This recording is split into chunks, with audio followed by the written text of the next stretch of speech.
আর পানীয় সমস্যাগুলো কিন্তু দেখা দরকার,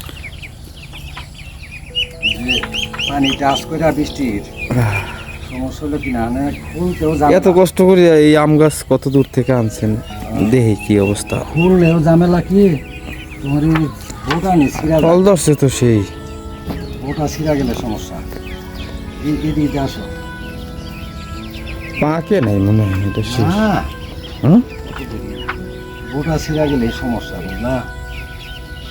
বিসমিল্লাহ, আল্লাহ। তো ওই রকম আটকে রাখলে পানিতে নষ্ট হয়ে যায় না?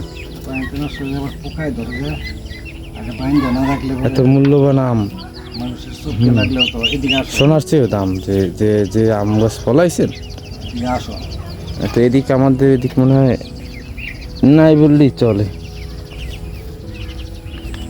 কলাপাড়ার দিকে বলে একটা বাড়িতে আছে, মনে হয় কি হ্যাঁ, হইতে পারে সচরাচর দুই একটা বাড়ি থাকে। ওটার মধ্যে খালি রাখতেছে। আমি মনে হয় যে এই প্রথমই দেখছি 1.5 যে এত কেজি বড়। হয়ে গেছে অলরেডি, 1.5 কেজি হয়ে গেছে। মানে ওটার মধ্যে রাখলে বোটা ছিঁড়া যায় কিনা, ওয়েটটা যেন কম পড়ে।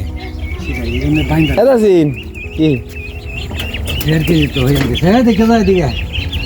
দেখছস কোনোদিন বাপ জন্মে এরকম আম? সেটা দেখছ? তুই দেখছ? এত বাপ জন্মে কেউ কোনোদিন দেখছস?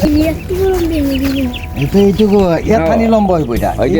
ওইটা ই করবো না, বের করবো না, না ইয়া কি? বিদেশি গাছ না, আবার না দিলে তোমার এক বিঘা থেকে কত বড় মুদ্রা যদি ধরি, দেখো মারে ডাক দিয়ে একটু ভিডিও করতে এদিকে আও। কি এক জাতের আম?